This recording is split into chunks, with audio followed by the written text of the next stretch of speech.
Bonjour à tous et à tous. Aujourd'hui, on va voir dans cette vidéo comment répartir correctement son budget publicitaire sur Meta. Alors, c'est des sujets qui peuvent être sensibles, qui pourraient faire peur, savoir quel argent, quel budget il faut mettre par campagne, de sorte à aller chercher de la croissance et des résultats et de la rentabilité assez rapidement. Surtout si vous êtes média buyer comme moi, où vous devez rendre des comptes à ce niveau-là. Donc, on va regarder pas à pas quelle structure adopter pour aller chercher le plus de performance possible. Alors, premièrement, il faut d'abord se dire qu'il faut se fixer un budget mensuel bien précis. Et ce que je préconise, c'est d'avoir minimum 1 500 € à dépenser de manière mensuelle, de sorte à aller avoir plus de data possible et de faire travailler le machine learning sur Meta. Évidemment, on peut mettre un peu moins, mais c'est pas forcément ce que je préconise, ce que je conseille, parce que l'impact des publicités ne vont pas être forcément les meilleurs. Donc, on va dire à peu près 1 500 € minimum de budget mensuel sur Meta. Ensuite, vous allez diviser ce budget par 30, de sorte à aller avoir un budget quotidien, parce que l'allocation budgétaire sur Meta se fait de manière quotidienne. Dès lors, vous allez avoir votre budget quotidien. Donc vous allez avoir deux structures de campagne bien précises, bien différentes. Une campagne dite d'acquisition, où le but c'est d'aller toucher des personnes qui ne connaissent pas la marque, des prospects froids. Une campagne de retargeting, où là, on ne va pas toucher les personnes qui ont déjà acheté, mais des personnes qui ont déjà interagi, mais qui n'ont pas acheté. Dites-vous une chose, c'est que les campagnes de publicité, typiquement sur Meta, ont un seul but, c'est d'aller chercher de l'acquisition de nouveaux clients, travailler la LTV, donc la lifetime value, retoucher les personnes qui ont déjà acheté. Vous pouvez le faire très facilement en newsletter. C'est des choses qui fonctionnent plutôt bien en activant le CRM. Pour la social ads, on va dire que c'est beaucoup mieux d'aller chercher de nouveaux clients. Ça te permet d'avoir une plus grosse croissance. Donc pour ça, il va falloir faire aussi des exclusions. Donc du coup, on a ces deux campagnes. Le budget quotidien, on met 80% sur des campagnes d'acquisition, de but à aller chercher des prospects froids, et 20% sur les campagnes de retargeting. Donc, regardons un peu plus ces deux campagnes en précision. Donc, campagne d'acquisition, comme je vous ai dit, c'est d'aller chercher le premier contact, mais par contre, avoir toujours ce même objectif d'aller convertir, de générer des achats. Votre but, c'est de déclencher des achats, faire augmenter votre chiffre d'affaires. Pour ça, il va falloir avoir des objectifs bien précis dans la campagne, dans la structure de la campagne, et c'est du coup avoir des achats. Et pour ça, on va cibler les prospects en fonction de leurs intérêts, leurs habitudes de consommation, leur caractère socio-démographique et des similitudes avec les consommateurs existants ou avec une base de données. Donc, c'est des campagnes dites similaires, dites look-alike. Il va falloir aussi avoir une stratégie visuelle bien précise qui sont faites pour montrer une proposition de valeur assez claire, montrer que votre produit ou votre service est le produit gagnant ou le service gagnant face au pain de la cible, face à la problématique de la cible. Il faut que ce soit des visuels qui soient vendeurs, commerciaux, qui donnent envie d'acheter et qui doivent présenter aussi l'univers de la marque, sa DA, etc., etc. Pour les visuels, voilà trois exemples bien précis. Premier exemple, c'est une marque de maroquinerie française. On voit un focus produit, l'image est impactante, la couleur attire l'œil, et on voit aussi le détail des finitions qui laisse croire justement que c'est un produit de qualité. Donc, ça nous plonge dans l'univers de la marque, on voit la qualité du produit, et on n'a pas forcément l'obligation de mettre 1 milliard de détails dessus, il faut rester quand même assez épuré. De même sur le visuel du milieu, donc là on voit un pull en laine sur des rochers, donc ça nous fait penser à la nature, peut-être que le produit est éco-friendly. Et pour le visuel de droite, des couleurs assez impactantes, un wording bien clair, parfait pour les athlètes. On sait la personne qu'on cible, le type de personne qu'on cible. La cible se reconnaît directement sur ce visuel, sur ce wording-là. Pour les campagnes de retargeting, pour les campagnes de reciblage. Donc là, l'idée, c'est quoi? C'est d'aller toucher des personnes qui ont déjà interagi avec la marque, encore une fois, qui n'ont pas acheté, mais qui ont potentiellement des intérêts forts pour votre marque. Donc, le ciblage se fait au niveau des interactions des réseaux sociaux, des vues de vidéos, etc., etc. Mais aussi des actions qui se font sur votre site internet, donc des visiteurs du site internet, des visiteurs de fiches produits, des visiteurs d'endroits bien précis, d'un URL bien précis de votre site, mais aussi au niveau de la répétition. Est-ce qu'on peut toucher des personnes qui sont venues, par exemple, 2 fois sur les 30 derniers jours, des personnes qui sont venues très récemment dans les 3 derniers jours? C'est un ciblage qui fonctionne plutôt très bien. Et aussi, on peut avancer un peu plus dans le funnel d'acquisition, descendre un peu plus au niveau des étapes et avoir des ajouts paniers, des paiements initiés, donc des prospects assez chauds. Et pour ça, pour ce type de campagne-là, les campagnes de retargeting, il faut avoir une stratégie visuelle bien précise aussi. s'adresse pas à une personne qu'on ne connaît pas de la même manière qu'une personne qu'on connaît. Mais là, c'est exactement pareil. Donc, il va falloir comprendre les éléments de friction de votre cible, de sorte à les mettre en avant des éléments de réassurance.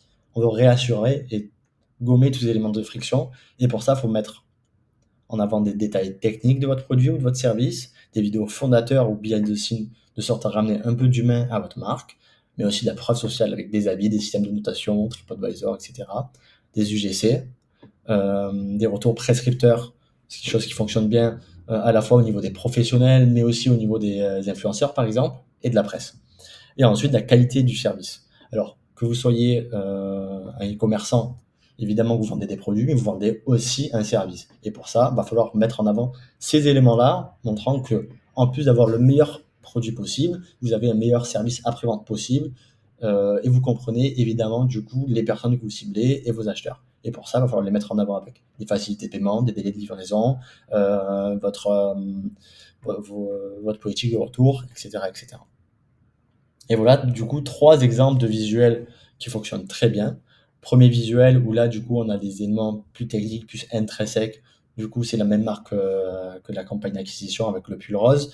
Donc là, on voit que c'est du made in Italy, que c'est de la laine certifiée, c'est extrêmement doux, extrêmement fluffy. Donc justement, c'est élément de réassurance, de confort. On a l'impression que c'est palpable. Et du coup, une garantie sans peluche. Pour le visuel du milieu, donc là c'est la social proof à 100%. Quand on zoome un peu, on voit en plus qu'il y a un nom qui permet justement de donner une image côté humain à cet avis-là, donc je le recommande fortement. Et pour le dernier visuel, c'est du génie, donc une impression de déjà vu, c'est un signe.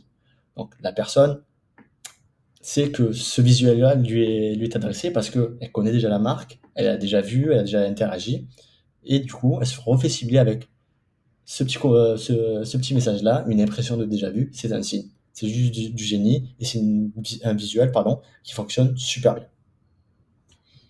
Donc revenons à nos moutons. Maintenant que vous connaissez l'allocation budgétaire sur 80% sur une campagne d'acquisition, le but d'aller chercher des prospects froids et 20% d'aller toucher les personnes qui ont déjà interagi, vous allez voir un peu comment se structurent vos campagnes, etc. Donc la campagne d'acquisition, qui a plusieurs ensembles de publicités qu'on va appeler ad set. Et au sein même de ces différents ensembles de publicités, on doit avoir par contre les mêmes publicités. Donc la nomenclature et le code couleur n'est pas fait pour rien. L'idée c'est d'avoir les mêmes publicités qui ne sont pas forcément actifs, mais par contre qui se retrouvent au même endroit. Donc j'ai mes visuels d'acquisition, je vais les mettre dans tous les ensembles de publicités de la campagne d'acquisition. Mais par contre, je vais pouvoir m'amuser à activer un visuel et pas l'autre, etc., etc. Par contre, évidemment, dès que vous allez avoir un visuel winner, il va dans 90% des cas, admettons, fonctionner dans tous les ensembles de publicité. Donc là, vous allez savoir que c'est ce visual winner, vous l'activez à chaque fois. De même pour la campagne de retargeting, là vous voyez que le code couleur et la nomenclature est différente parce que, comme je vous l'ai dit précédemment, il faut avoir des visuels bien précis pour la campagne de retargeting et c'est quelque chose de très très important. Il ne faut pas faire d'impasse à ce niveau-là.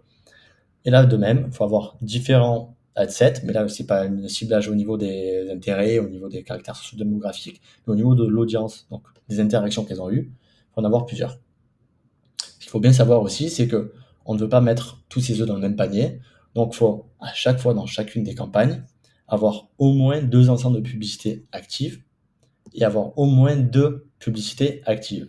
Si jamais on n'en a qu'une, on risque de rater quelque chose et on se retrouve vraiment beaucoup trop dépendant des résultats de cet ensemble de publicités ou de cette publicité. Et Meta et la publicité en elle-même sont des choses qui sont vraiment inconstantes. Il n'y a aucune constance dans ça. Ça peut varier du jour au lendemain. Et dans ce cas-là, on ne peut pas forcément être dépendant.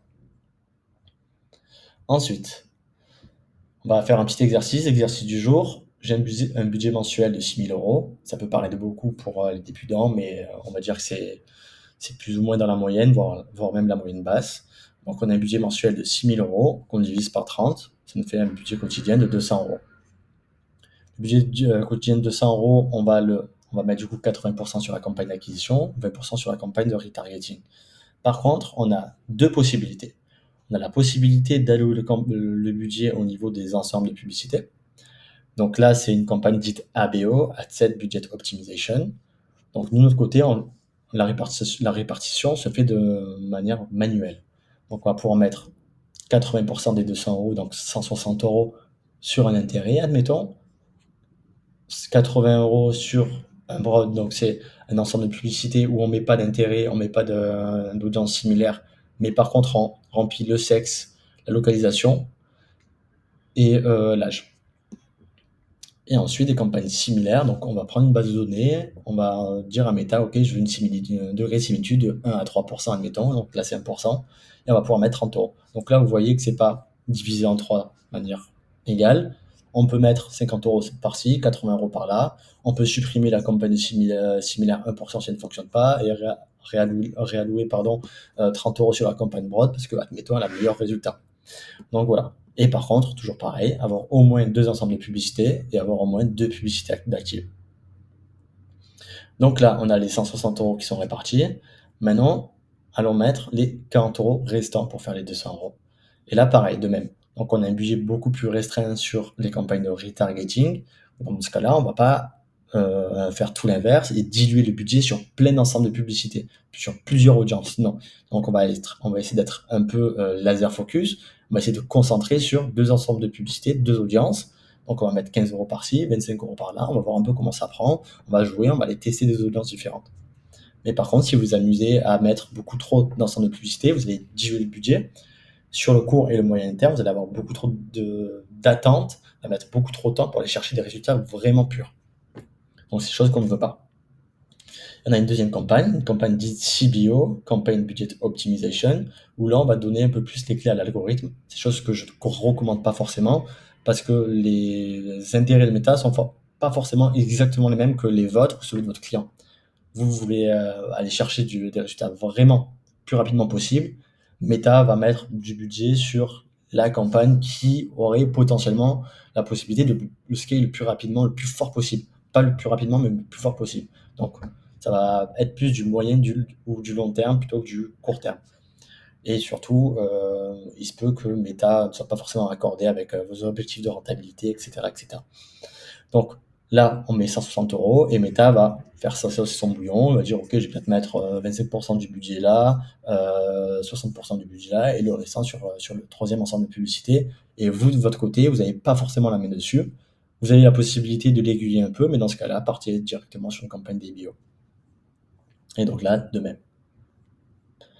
Donc maintenant que vous avez les structures, maintenant que vous savez qu'il y a deux campagnes vraiment très importantes à ne pas faire l'impasse, campagne d'acquisition, une campagne de retargeting. Vous pouvez rajouter aussi une campagne d'Advantage Plus qui peut faire office de campagne d'acquisition. Donc là, à vous de voir comment vous répartissez le budget. Mais voilà, gardez vraiment bien ça en tête. C'est que 80% du budget doit être sur la campagne d'acquisition, 20% sur la campagne de retargeting. Après, par la suite, dès lors vous allez avoir beaucoup plus d'expérience, vous allez pouvoir aller chercher du haut tunnel avec des campagnes de lead gen, admettons, même pour du e-commerce, des choses qui fonctionnent bien. Et là, vous allez pouvoir allouer peut-être 10% des 80%. Donc, ça fera du 70% sur la campagne d'acquisition, 20% sur la campagne de retargeting et 10% sur la campagne de lead gen en evergreen. Donc, en fil rouge. Voilà. Je pense que maintenant, vous avez toutes les clés pour pouvoir vous lancer.